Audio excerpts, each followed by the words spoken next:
Breaking the gray.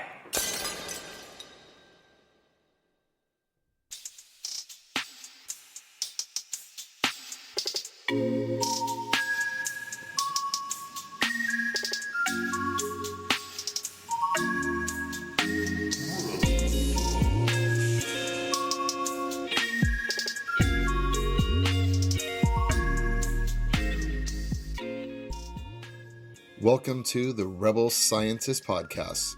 On today's episode, Sarah's going to talk about her experience at the Biohackers Conference in Finland. Here we go. All right. Welcome, Sarah. Very, very nice to be spending our lovely afternoon/morning with you. I am Russ Eisenman. I'm here to host one of my favorite podcasts, with Sarah Turner, scientist. I think we're here on one of our inaugural episodes, but an episode that will hopefully get us going on understanding the world of biohacking, health hacking. Just what can we do to keep ourselves healthy, and what are some of the things happening behind the scenes that we need to learn about. And Sarah, you spent some time recently at an event that sounds pretty radical itself. And I'd love to hear about it and talk about it today. Yeah, hi, Russ. I'm going to talk about the Biohackers Summit that was in Finland a couple of weeks ago.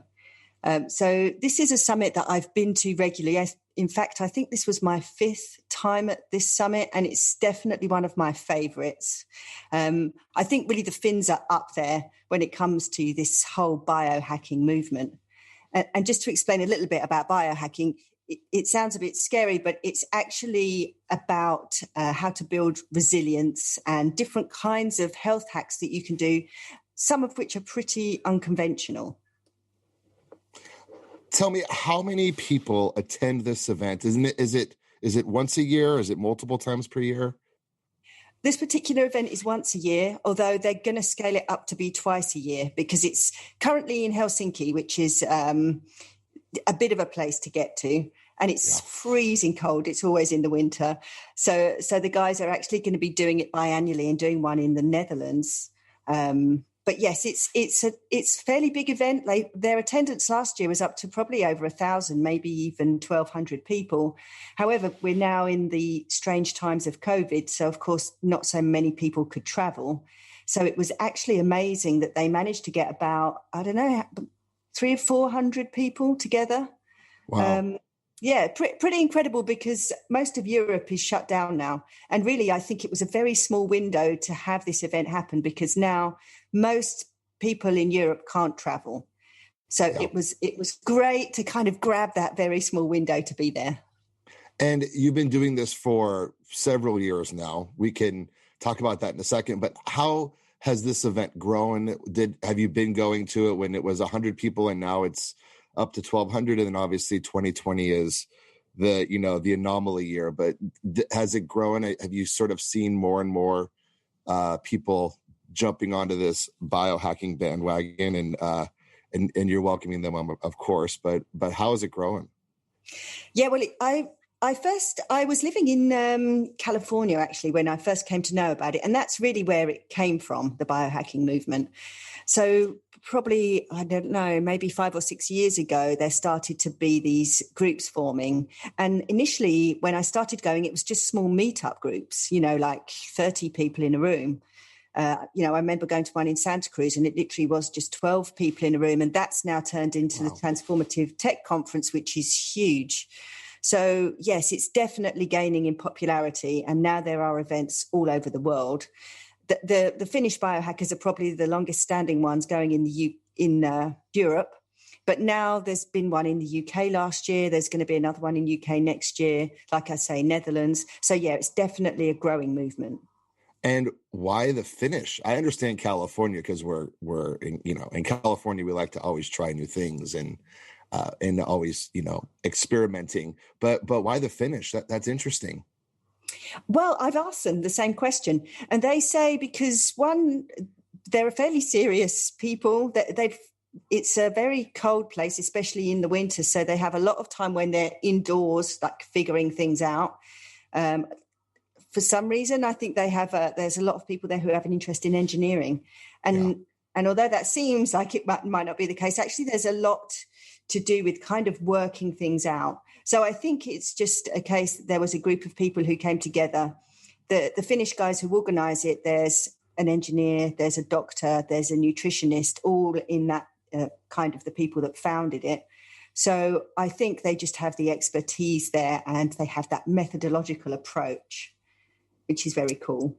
Yeah, I imagine that investments are also kind of the next phase of this. I imagine that when people were starting to dive into this experimentation in biohacking and these new forms of sciences, that money was probably not as much of an issue as it is now as things are advancing. Is the investment coming from Silicon Valley? Is it coming from Europe? Where do you see the investments coming from? To be honest, the focus is so much on health that the money side very rarely gets spoken about. I went to an event in London this year. Where we are, I'm kind of getting confused. This year has been such an odd one, but this year, where they did start talking about getting investment and sort of startups and things like that. But I have to say, up to then, most of the talk, it's really just about spreading different kinds of health knowledge. And certainly from the meetup groups, that's kind of been where that's from. But like I say, transformative technology, like using technology to help with health, that is becoming a big business. And there are a lot of different health devices and health modalities and courses and things which people are having as businesses, of course. So there were some very cool people at this particular event that had got devices and gadgets or nootropics or courses, and that's how they were then kind of monetizing being in this area. But I have to say, the talk is never about money or business at this event. This is a lot of health geeks in one room. Yeah, for sure. Well, let's go. Let's dive into it. Thank you for the background. Let's dive into the event itself. Mm-hmm. What is it called? Give me day one. What do you prep for? Are you putting on your favorite trainers and sneakers and getting your water bottle get together, or what is it like? I'm curious to hear all about this. Well, this particular one is called the Biohackers Summit, and it's one of my favorite ones because it always starts off with something they call the upgrade dinner, which is this super cool event they have, which is organized by a chap, Sammy, his name is, who used to run a restaurant in London that their main thing that they did was foraged foods. Mm. And so this dinner that you have is all foods that have been foraged in Finland. And by forage, obviously, I mean, like, it's collected wild. So this is wild foods that you can go out into the forest and collect. And they have all different tables set up, like you have your starters, your main course, and your dessert table. And on each table, they have the forage foods that are there and then how you prepare them. And then before you prepare them, they tell you everything about the foods, like what's the nutrient quota? Why would you have wild garlic over garlic that's kind of been farmed, for example? The same with meat. So that's, I mean, we ate reindeer, we had reindeer bone marrow, we had wild elk, we had fresh bilberries from the forest, a lot of mushrooms. So you can already see how they're setting the tone at this event. It's a total level above like any other dinner that you go to, because it's the whole educational experience just at the first dinner. Yeah. Well, and I guess I'd ask why? Like, why wild garlic over garlic that you can buy at the grocery store? Okay, well, that's a kind of a great question, and this is something that they explain in great detail at the event. If there is a huge difference between plants and animals that have grown up in the wild to animals that have been reared specifically for food production. For a start, there's all kinds of things that's put in the food supply that could be detrimental for your health. Like if you're thinking about animals, a lot of animals that have been farmed have been given hormone injections. They have a lot of water, for example, pumped into them. They also don't have a lot of immune resistance because they're not exposed to different pathogens and things. They're kept in a sterile environment. So you have these animals that are really not like the animals that our bodies are used to eating. This is the whole concept of biohacking, is that we're kind of living in bodies that have adapted for a different environment to the one that we find ourselves in. And if you think about humans, the evolution of humans is about 300,000 years. And it's really only recently that we've had some of these things like big farming methods.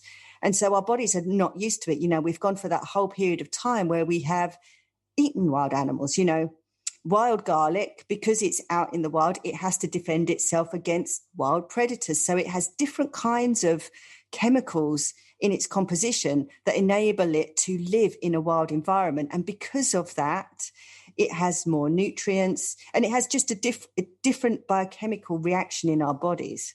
Yeah. So like I say, this is the start of the event. They're kind of setting the scene with, okay, you need to recognize that your environment plays such a huge part in your health. And that doesn't just apply to you. It applies to the animals that you eat, the plants that you eat. Everything depends on the environment that it's been in. And so you need to choose wisely. So I have two questions about the dinner. We need to move to the event because I'm curious to hear what happens after this dinner. What do you have for dessert? And then alcohol? do you drink wine? I'm curious to hear all about those two things. Okay, so let me think. What did we have for dessert? I think we had some kind of delicious berry compote made with all these different wild berries that had been gathered from the forest there. Yeah. Which are hugely higher in antioxidants than any other berries that you would find in the shop. They're kind of off the scale of antioxidant quality. And then as for wine, we had kombucha with the meal, which is a drink that's made of this like fermented fungus. Sounds horrible. It's actually delicious. That again was very low sugar and had been made with mushrooms. And then we did have wine, and it was a very special wine that was raw wine. And it was bright, it was orange in colour, and it had been made from grapes that had been treated in a very different way to usual grapes, totally raw. So it also had some probiotic in it. And again, that was also totally delicious, a little bit sour. Yeah. But so we do have a little bit of wine there. Like I say, they're not, obviously it's a health conference, so it's not a huge boozy affair. But yeah, we had some really delicious raw wine. Yeah. That sounds delicious. Mm-hmm. I'm actually jealous. I'm going to go out in my backyard and search for my fruits and veggies because I'm constantly needing to keep the antioxidants going, especially now that we're in our homes. We need to keep ourselves healthy. I'm very curious about the kind of the first day events in the morning. I would love to hear how do you start off and like how do you plot out the event? Are you searching for specific things? I know your specialty. We can get to that in a second, but I'm curious how you look at the day and what you're looking for when you're going there. So the day, it's a 2-day event and it's fairly well organized, but, with lectures the entire day, with different art shows and with a lot of opportunities for networking, which is one of the main reasons I go actually, is because you just get to have the best conversations that you have all year at these events, because you're suddenly in a room with, in this case, like 300 or 400 like-minded people, especially after you've been locked in for 6 months. Yeah. But always they start the day with some kind of meditation. And this year they had Jani, who's a regular there, doing gong yoga to start us off, which is, they have this enormous gong on stage, like this huge gong. And then we do yoga, we do some meditation, and then we hear this massive instrument. So that kind of sets us up for the day, usually some jumping around to get people going. Yeah. Yes. I love the idea of having like communal yoga and communal meditation so that everyone kind of gets in the same mindset of presence. Are you a regular yoga meditator? Well, I am, but I find it difficult to do it on my own. So I do. Yes, I do Bikram yoga, and I was a very regular Bikram yoga person. I used to go to that probably like 5 or 6 times a week. I do it here, but a little bit half-hearted, when you're kind of, it's a different vibe when you're on your own in your living room. But yes, I do regular yoga. Yeah. And Kung Fu and Tai Chi. Oh, wow. So you have the full arsenal of mind body presence, which is amazing. So then you have a full day ahead of you. What are some of the first things you notice right away this year versus years past? Well, unfortunately, it was a smaller event, but the good part about that is that you could meet and mingle with everyone. I think I probably had some kind of conversation with the majority of the people there and was able to, you've got a fair few meals over a couple of days. In fact, I was there for 3 days. So the advantage of having a smaller event is that you can meet a lot of people and you can try everything, because they always have everybody there showing their latest gadgets and gizmos.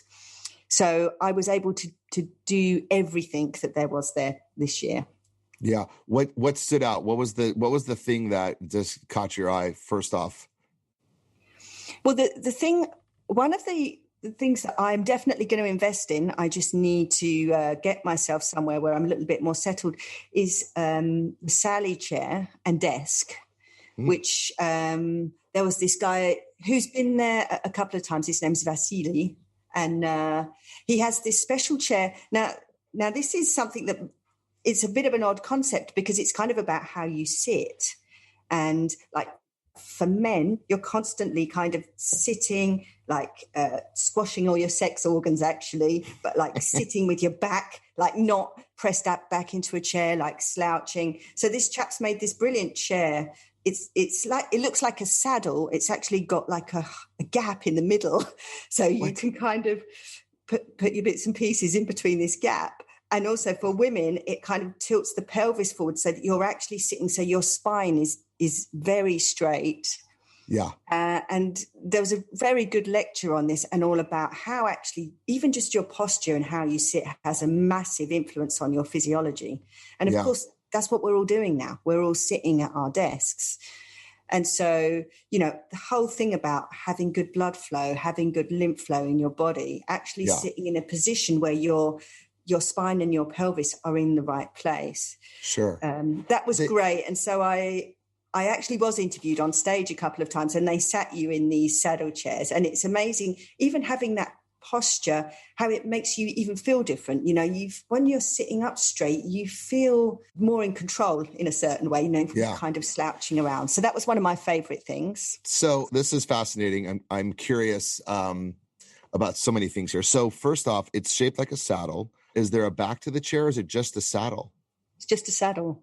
Wow. It's just a saddle in 2 pieces. So like say for men, when you sit on it, like you sit on it and then you have to adjust. You got to adjust. It has a gap in the middle so that you're not squashing everything.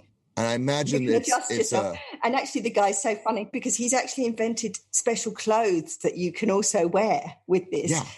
And like for guys, it's like this all-in-one suit. It looks like a shirt and trousers, but it's not. It's actually like an all-in-one so that you're not constricted anywhere. It's very baggy. So it's like a onesie. It's like an adult onesie that you would put on. Like an adult onesie, for like pajamas. But okay, but then is it like a one-size-fit-all gap between these 2 pieces? I imagine that the area in between, this hole in between, is big enough to support any and all sizes of men's privates here. So it's totally adjustable, I've been told. Okay, good. Good. I'm sure every man is making sure the gap is much larger than it is what they really have. Typical men here. So you found it to be, you felt it to be more comfortable to sit there. Did the men feel the same way? Yeah, I think so. He got some really good feedback. And also because everybody who has one of these devices is invited to share on stage, which is very cool, because sometimes, you go to these trade fairs and you walk around and you don't really get an idea of it. But in this case, like the guy who had invented it, he did this very good talk on stage, actually with diagrams showing you about the kind of the circulation system in the body, showing you the lymph network, showing you what happens if you kind of cut off circulation in the groin area and in the hips. Yeah. And projecting forward, what happens if you do that for like years and years at a time? How does your back look? What do the discs in your back start to get like if you're constantly slouched in a seat? Sure. So I was a Hodgkin's lymphoma recovered and remissioned Hodgkin's lymphoma. So the lymphatic system is fascinating to me since I had cancer throughout, all the way from head to toe when I was 21 years old. So I'm going to have to get myself a saddle chair here. I am sitting in the most uncomfortable chair. And every night I tell my wife, I don't know what this chair is, but it constricts me so much that it feels like my hips hurt every night. So I need to look into the saddle chair. Yes, you definitely need to do that. Yeah. I'm curious then. Okay, so you have saddle chair. Give us, the audience, what were some of your key takeaways? What were some of the things you're starting to see trend wise that were, as average everyday humans here? What can we look forward to, and things that are really starting to trend in this biohacking area? So things that are starting to trend, definitely sleep. Like sleep being one of the most fundamentals of health. Mm-hmm. So anything like that tracks your sleep. I mean, I wear a sleep tracking ring. I've also got a watch. There's different things you can do to make sure that you are getting not only the right amount of sleep, but the right quality of sleep.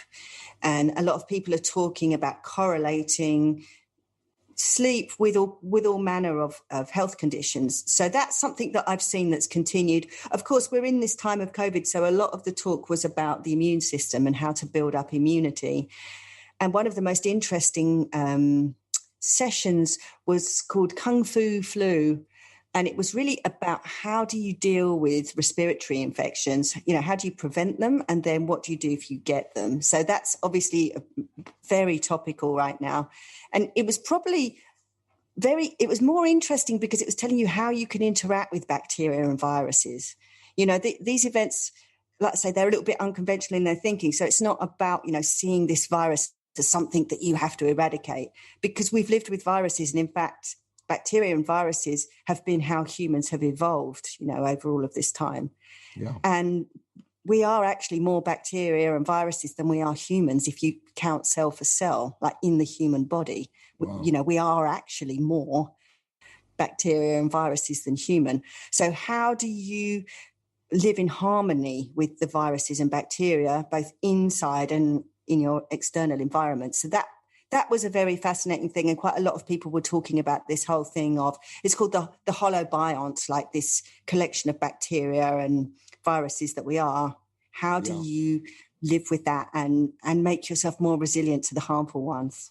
It's interesting because it almost lends itself to, this herd immunity that we have to develop some type of an immunity to it by getting it, I guess. Is that what's the philosophy there with this group? Well, with regards to herd immunity, yeah, I mean, really, when you encounter some kind of pathogen, your body then develops some kind of defense to it. And that's the same with anything, and that's really how our immune systems learn. Our immune systems are constantly coming in contact with all different bacteria and viruses, and the harmful ones, our body surmounts a reaction to deal with that, as long as we're healthy ourselves. So really, the best defense for these kinds of things, the best preventative medicine, is to make yourself resilient, make yourself a bad host to the pathogenic bacteria and viruses. And of course, yes, to a certain extent, we do need herd immunity. We do need to come in contact with all of these things so that our bodies recognize it and can deal with it. So, for example, coronaviruses, like colds and the current COVID virus, when you come in contact with it, if you are very, very healthy and resistant yourself, you will develop antibodies to it, and that will help the population in general. So yes, I think that's where the herd immunity piece comes in. Yeah, it's interesting. It's controversial. The two of us won't solve it, but there are groups and groups of people that we're all hoping can figure this out. I'm curious about sleep because it's something that always eludes me. Spending time working and writing, and sleep is not something that is my friend. What were some of the suggestions? What are some of the things that are happening that allow you to kind of get to that deep REM sleep? What are the, what should we be looking for? Yeah, so there are lots of ways to help you improve your sleep. I think the main thing at some of these events are, like I say, the tracking devices, because really you've got to know where your baseline is to know how to improve it. So like I say, I have this thing called an Aura Ring, and it tracks my sleep, but it also tracks when do I go to sleep? How long does it take me to go to sleep? What's REM sleep? What's deep sleep? How often do I wake up early? What's my heart rate while I'm asleep? What's my heart rate variability, which is another measure of health? So once you can start seeing it, then that's a motivation to do something about it. And then there are lots of things you can do, mainly aimed at getting into a more parasympathetic state. And by that, I mean a more relaxed state, because I think at the moment, everybody's used to the sympathetic, like arousal state, because everybody's stressed. We're trying to get things done. But to get the body to relax is a skill, actually. And it's something you can practice and train. And so at this event, for example, we had a really nice talk about how you could use breathing techniques to change the physiological state of your body so that you can aid your sleep. Light is a huge one. Like if you look at blue light, especially screens and phones and things prior to going to bed, that's a signal to your body that it's the middle of the day, because that's when in nature you would see, that kind of frequency of light. So looking at screens after sunset really is a good way to ruin your sleep. Having blue light bulbs in your house, having any kind of artificial light at night is a good way to ruin your sleep. My specialty is red light. So I talk a lot about how you can use red light to do all kinds of things. But one of those is improve your sleep, because it enables your body to get into that relaxation state. And also it helps you harmonize your circadian biology. Sure. So, well, we have an entire episode dedicated to this next week. Yes, so we do. This is your passion. I can't wait to dive into it. Give me a sense from your event this year. We're kind of running to our final moments here of today's podcast, but give me a sense. What are the things that you are so excited about in this field, and then we can say goodbye and let you go enjoy your Dutch evening. My Dutch evening. Well, I think the things that I was most excited about is earthy, easy, low-tech things for a start. Very, very simple hacks that you can do that have a profound effect on health. Breathing exercises, medicinal mushrooms, looking at sunrise and sunset, exposure to heat and cold. I mean, these are things that don't cost any money and that can be implemented straight away and will have a profound effect on health. And then from the tech side, there's some really cool tech coming out that enables you to do things like monitor your heart rate, change your heart rate variability, and all of those kinds of things. Red light, of course, but also there are other kind of directed energy mats. There's a lot of stuff coming out right now that just makes it a lot easier, because I think one of the things is that people find it difficult to get started with this, and it's a bit overwhelming and baffling. And if you have to do something that's very expensive and difficult, you're not going to do it. So I think the good thing about this event is it's very down to earth. They're very simple changes that can be made straight away that can have a massive effect on health. No, I think that's the best thing to know here. And thank you, Sarah. That simple is the key to life. I don't know if Stevie Wonder sang that song, but simple is the key to life. And simplifying our lives and probably shutting down our computers at night, using some blue lights, eating fresh mushrooms from your yard after you've checked the internet to make sure they're the right ones to eat, foraging for berries. And my favorite is I can't wait to try some of this wine you mentioned, but I'm super excited for next week. And thank you so much, Sarah, for giving us an update. It's a pleasure, a total pleasure. Thank you, Russ. You too. Thank you.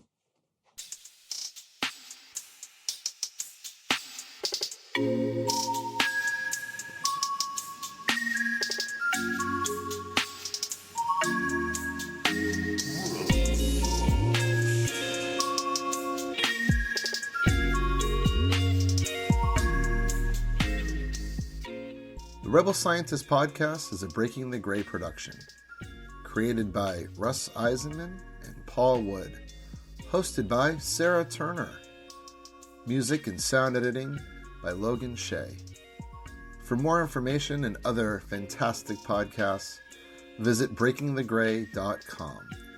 That's gray with an E, breakingthegray.com.